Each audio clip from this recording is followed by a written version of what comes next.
In this series, our Plant Science Conversation series, the garden's leadership engages in casual discussions with fascinating plant science researchers.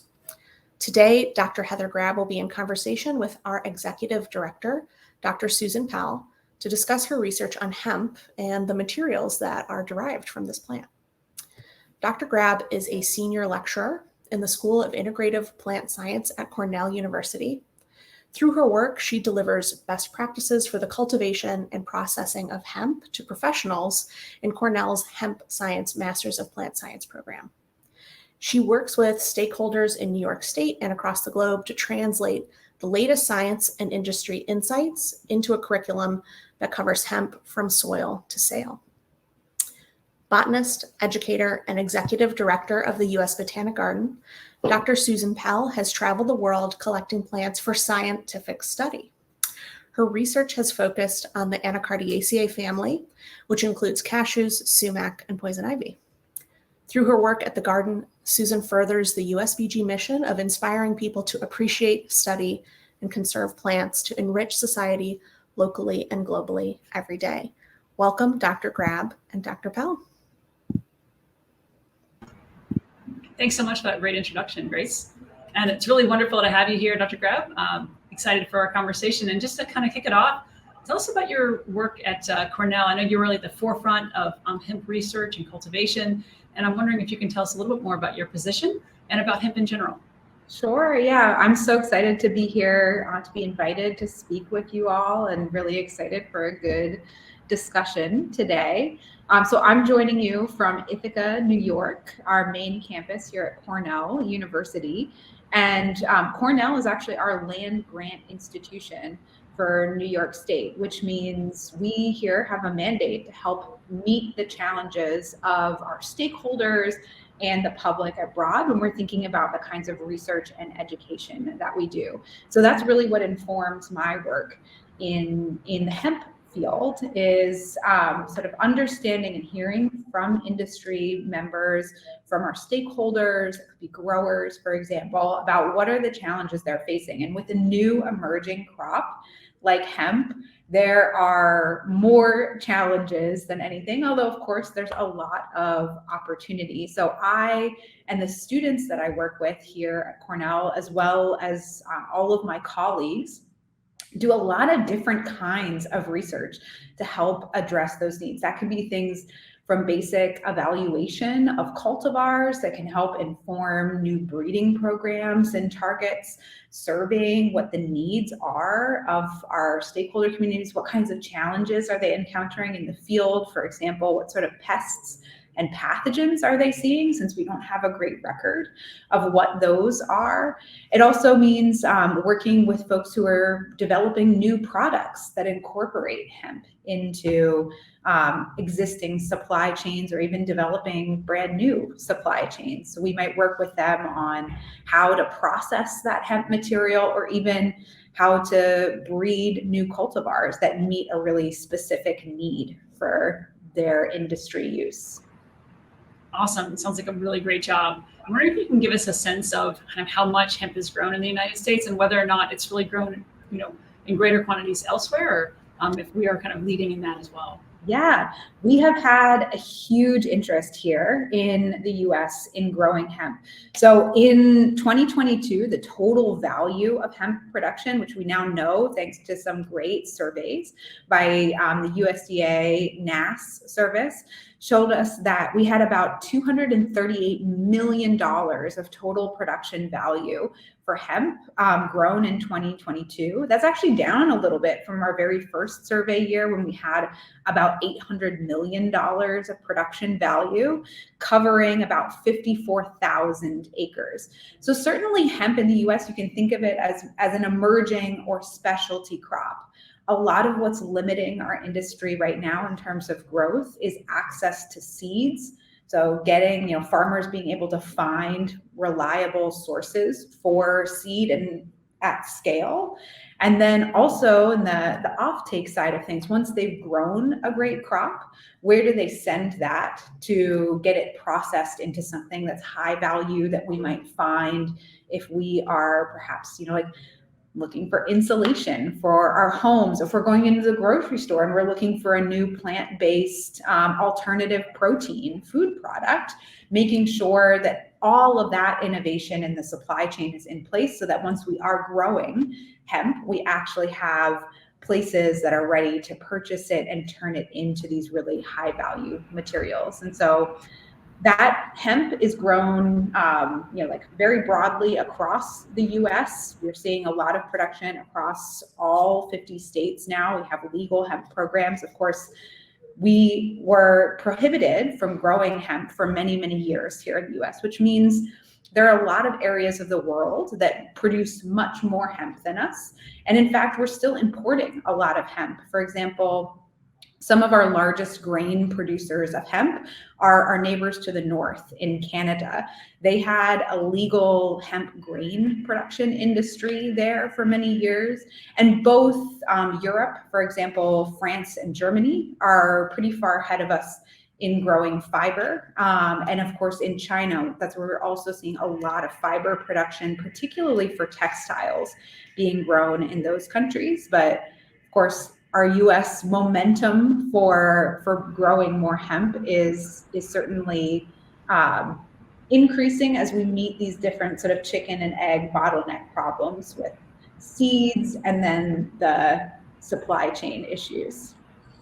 Fantastic. Thank you so much for that overview. It's such an important crop and one, as you're saying, is really kind of emerging here in our country. And you alluded to this, but hemp has been used as a textile material for really thousands of years. In fact, we actually have it in our exhibit here at the US Botanic Garden, our Cultivate exhibit, where we have some tables. Maybe we can bring that picture up. There we go. Some tables in part of that exhibit that are made out of hemp fiber. And then we also have some fabric panels in another portion of the exhibit that have interpretive text on them about who has farmed our land. And those are also made out of hemp. I'm wondering if you can talk a little bit more about some of the modern applications of hemp and give us a sense of the breadth of how hemp is used in different products. So of course, we have a really very rich history with hemp. Humans domesticated hemp multiple different times. And we think probably that the center of origin is somewhere in Central or Eastern Asia, but we're going to learn so much more now that we're able to apply some of the same modern scientific molecular tools that we've been able to apply to so many other crops. But part of our history of multiple domestications and then humans moving cannabis around the entire globe is that we've selectively bred for different features of the plant. And the three main market classes that we tend to see are plants that are grown specifically for the production of their fibers. That could include things like bast fibers. It's what we would refer to as those cellulose-rich structures on the outer portion of the stem. Another bast fiber crop that you might be familiar with is flax, for example. But in addition, hemp also has this inner woody core that produces hurd. So that table that we saw that's on display there at the US Botanic Garden is from that inner woody core material after we separated out the bast fibers that's compressed together then to build these composites. So we would produce fiber using some of the same agronomic techniques that we would for producing other bast fiber crops like sun hemp or like flax, for example, although it does grow quite a bit taller. We'll see that in a minute. The second class is for grain. So I mentioned before, our neighbors to the north in Canada are growing a lot of grain. Here in the US, we have in any given year somewhere between 8,000 and 5,000 acres of hemp for grain production specifically. And from that, we get things like hemp hearts that we might put on our cereals or yogurts. We can also press whole hemp seeds to extract the really rich oils that are present in those seeds. And then what's left over from that pressing process is actually a very protein-rich byproduct that we often call press cake. That can be used to make alternative plant-based protein products for human consumption, but we also are really interested in doing a lot of research on how we can incorporate that into livestock diets, for example. And these plants tend to be much shorter than our fiber plants are, which are quite tall. And we would harvest these with the same kinds of combines that we would use for other grain crops. So lots of different applications there. And then in the US anyways, our largest acreage and probably highest total value of production is for plants that are grown for these secondary plant metabolites or compounds like cannabinoids or terpenes. We have somewhere between 15 to 12,000 acres of hemp that is grown for flowers in a given year in the US, plus an additional 4.5 million square feet that are under protected cultivation. So in places like greenhouses, for example. And so we can see here, we might grow these crops much more like we would grow vegetables, for example. So we can be growing these in these multi-level industrial facilities. We might be growing these in traditional mixed lighting greenhouses. We might also be growing these outdoors in fields. And here we're selecting for plants that are entirely female, that produce these large flowers. We don't want any pollination to occur because we're really going for all of those trichomes, which are, and maybe we have a picture of that too. So I'll see if we can skip ahead.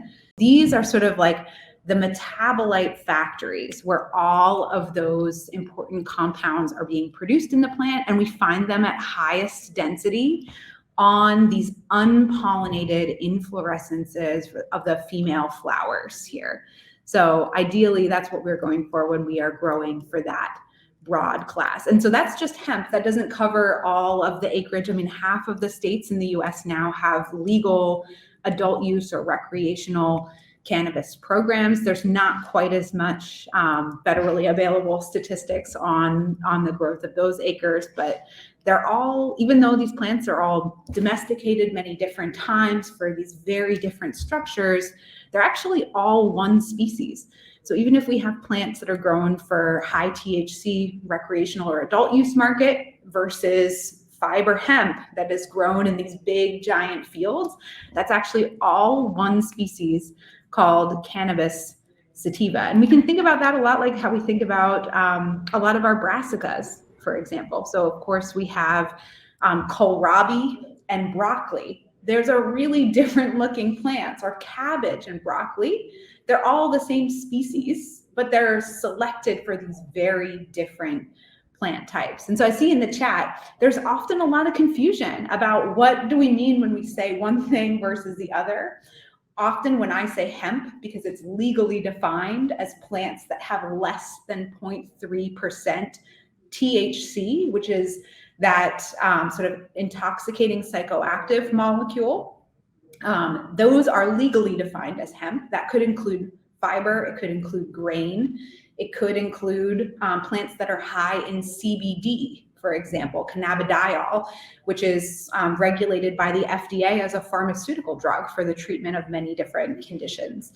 So hemp is what I would generally call all those plants that are grown under these statewide legal programs that are moderated by the USDA. Cannabis is the genus, but often when I'm talking about cannabis, it has a little bit of the connotation that I mean something that could be a high THC plant. So even though it's cannabis sativa is the genus that and species that covers everything, I tend not to use the term marijuana, although that is a term that is covered in a lot of the legislation. Yeah, and I think you alluded to some questions in the chat. So there was one about what is the definition of hemp, and I think you've done a great job there answering that. Kind of a related question is, and you touched on this, but I think we could sort of focus maybe a little bit on it. The question is about whether hemp is a perennial plant or not, and if it stays in the field and is sort of just trimmed to harvest, or if the whole plant is harvested. Yeah, so hemp is an annual herbaceous plant, any of the ways that we grow it, it will naturally senesce once it has started flowering, even if we were to grow it in, for example, the greenhouse where we are able to control the environment, or in tropical areas. It just has a natural senescence once it reaches flowering and maturity and starts to set grain. So I'm sure, in many crops, it would be great if we had much more perennial systems. And I know for a lot of crops, we're actually trying to actively breed towards perennial systems so that we don't have to till and replant the ground every year. But we're not quite there for hemp yet. We haven't found any perennial options, although hemp's closest relative is hops. Hemp and hops are together in this broader family called Cannabaceae, and hops are perennial. So both of those plants are producing a lot of interesting metabolites, terpenes that are aromatic. They also give our IPAs, our beer, that same flavor. That's also what's giving the cannabinoid or high THC cannabis its characteristic aromas too, those same terpenes that we would find in hops. Excellent. And I know one of the cool things about your job is that you really get to work with a lot of different people, a lot of different organizations. There's a question in the chat about whether the U.S. is working with other countries to kind of increase and improve hemp production, et cetera. So I'm wondering if you could talk a little bit about your work and the collaborative nature of it, and then touch on that question a little bit as well. Yeah, absolutely. So of course, as researchers, we're always excited about our ability to collaborate with other institutions. I feel really lucky that I get to sit in on the scientific committee for the European Industrial Hemp Association, because they are so much more far along in developing their fiber industry than we are here in the US. So I can, by attending all of their meetings, sort of get to see okay, what are the challenges that they're facing with an industry that's been in place for 30 or 40 years now, that we can start to sort of adopt and leapfrog some of those things and build that right into our industry here in the US. We are also here home to our new USDA hemp germplasm collection at our Agritech campus in Geneva. And they work really broadly internationally to help source and conserve all of the germplasm for hemp across the world. So yeah, and to repeat the legal level of THC, it is 0.3% of delta 9 THC, which is that primary molecule that is still listed as a Schedule 1 drug by the DEA federally. But thanks to the 2018 Farm Bill, they very clearly defined hemp legally as plants that have less than 0.3%. So it's kind of an interesting definition of two different classes of plants of the same species based entirely on the composition of that molecule, which changes a lot throughout a plant, even an individual plant's life. So tiny young plants that aren't in flower have very low levels of cannabinoids in them. And even a fiber plant, when grown all the way to maturity, can sometimes have more than 0.3% THC. So that's a big challenge that we help growers to address by breeding for plants that don't have high THC for fiber and grain, for example. Yeah, and I'm wondering, we have a question in the chat that touches on this, but I'm wondering if you can kind of speak to some of the benefits of growing hemp as a crop choice, but also some of the challenges of growing it. Sure. Yeah, so we mentioned before, of course, it's not perennial, so we don't get some of those benefits there. But I will say I see a lot of growers who are very excited about the opportunity to build hemp into their crop rotations with other crops like corn, wheat, soy, alfalfa, for example. By adding in that rotational diversity, that means that we can help to create breaks in cycles for disease transmission or pest populations. We also can help to manage the soil health below ground. So hemp has these very, very deep roots that can break up a lot of the big pans, the hard pans that occur in soil. Also, when we harvest the plant, we leave those roots in place, and often we allow some of the residues on the surface to decay through a natural process that's called retting. That returns a lot of carbon back into the soil. So growers are really excited about the opportunity to diversify their rotations, to diversify the risk of their operation by having different streams of income. And as an ag researcher, I'm really excited about adding this diversity back in because hemp doesn't happen to have too many pests. So we don't need to spray a lot of insecticides on it. For example, cotton, we have to spray a lot of crop protection chemicals on cotton crops. Cotton also is pretty hungry for irrigation. So if we can produce a textile grade fiber that requires way fewer inputs, that's certainly a win for the environment. And some of my own research has also shown that it can benefit some of our native biodiversity. For example, we see a ton of bees visiting hemp plants, primarily those more industrial hemp uses, so for grain and for fiber, where we have male hemp plants out in the field that are producing a lot of pollen. We see a lot of wild bees, particularly our native bee species, that will show up and collect pollen. So there's an example, and here in the figure that's labeled A and B, we see honeybees. So honeybees, of course, are not native to the US. They were introduced from Europe, but they're a really important part of our agricultural systems here. And hemp blooms at a period when there's not many other floral resources around, especially in agricultural environments. It tends to bloom during this summer, midsummer period when there's not a lot of wildflowers. The goldenrod hasn't quite picked up yet. And it supplies this really great pollen source. So bees are out there collecting pollen for protein and for lipids. And here we can see our native common eastern bumblebees collecting tons and tons of this pollen that's quite easy for them to get out of these male flowers. Yeah, I know you have a background in entomology, so I'm sure this is near and dear to your heart, all of these aspects. We've got a few questions about sort of the biology of the plant, and I'm wondering maybe we can pull up the slide that kind of shows the stem section, and if you can talk a little bit about those, just the plant overall. There's a question about where it's native to, but maybe just about the plant itself. Sure, yeah. So we think, and again, because we haven't really, there's such a long history of human interaction and domestication with hemp for many different uses that we don't really know exactly how many times it was domesticated or where exactly it's native to, but we do think that it's probably this region in Central Asia here. And then subsequently humans have moved it all over the world. What we don't see is evidence for native populations in the Americas or in Australia. In those areas, it's probably not native there, but we do see a lot of feral hemp in those areas. And in fact, for many years under prohibition, the US government had eradication programs in place to get rid of all of this feral hemp.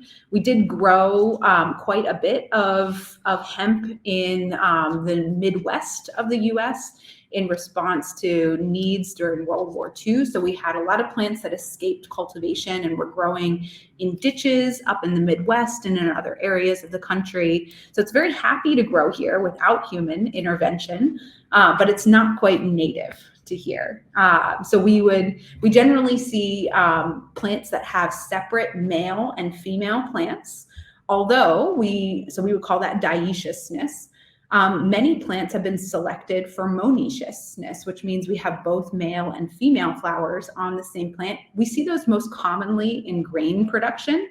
And then of course, we don't want, if we're producing for those metabolites, we really don't want any male plants around. We want female plants that are dedicated to producing a lot of flowers without making any seeds at all. So we have that as a feature of this system. We can select plants for lots of different things. Fantastic. And I wonder if we can bring up that picture of the stem cross-section there. There's a question about sort of harvesting and kind of how that's done. And And maybe we can talk a little bit more about the different parts of the stem and how they're used for different products. Oh, yes. Thank you for that reminder. So we'll see a cross section here of a hemp stem. So when we're talking about those fiber products, that inner woody core is in the very middle of the plant. That's the xylem tissue here. And when that's dried out in the plant, that produces a product called either hurd or shives. And that's what we would use to compress together to make those composite products like that table, for example. Moving outward from there, we would see what's called secondary bast tissue. So that's part of the phloem system of the plant here. And these secondary bast fibers are pretty small and short. So often when we're processing those, when we're removing them from the stem, they tend to sort of not be well oriented. They're not very long. And we might use these more for applications like insulation, for example. We don't need all the fibers to be going in the same direction. And it's really these outer fibers that are called primary bast fibers. They're really long. They have very high tensile strength, which means it's really hard to break them apart.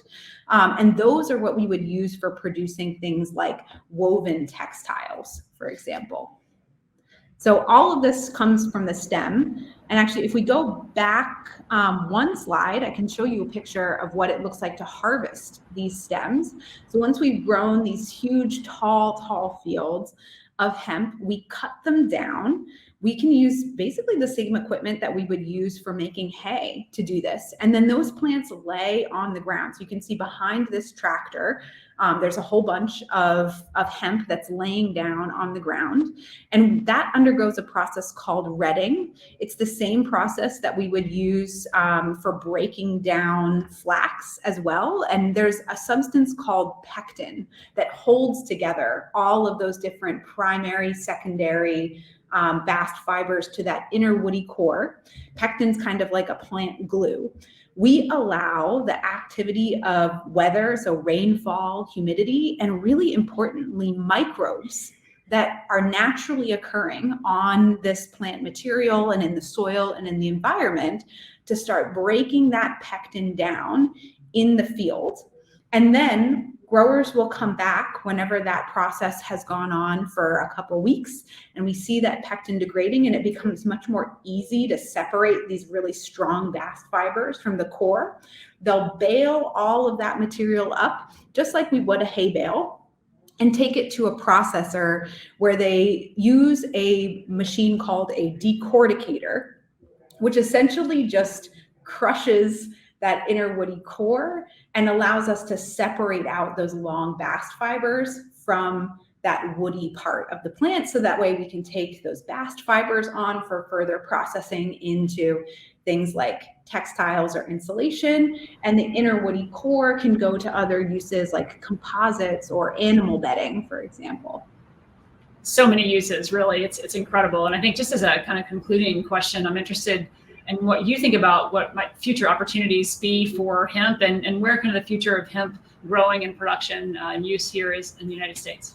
Yeah, so I think we will see a lot of different areas of the country growing hemp. Probably those that are, growing already a lot of grains are going to adopt a lot more of our grain production. So, the Great Plains is going to be a region where we see a lot more production of hemp seeds for oil or for press cake. We'll see a lot of areas in the South, in the Mid-Atlantic, and even up here in the North that are going to be growing more for fiber production. And then, of course, production for pharmaceutical products, for medicines, for recreational uses. That's going to just become much more widespread across the entire U.S. And I think in general, because of all these benefits we've already mentioned, hemp doesn't require the same amounts of inputs in terms of pesticides or water, some of the crops that we're already growing. That certainly has benefits to farmers and their ability to adapt towards more climate resilient agriculture, towards more sustainable agricultural practices by incorporating hemp as part of their crop rotation. And when we're growing more hemp, that means we're going to have a lot more material available to make these bio-based alternatives to products that have traditionally included a lot of things that are fossil fuel derived. So for example, alternatives to plastic or alternatives to forestry-based goods. And also when we think about our own human diets, alternatives to livestock-raised food, as we're thinking more about transitioning to plant-based sources of protein, that will also become much more available to us. Just so much wonderful information. I can't thank you enough for joining us in this conversation today. Really enjoyed it and learned so much. Really appreciate you. Thank you so much. Well, thanks for inviting me. It was such a treat.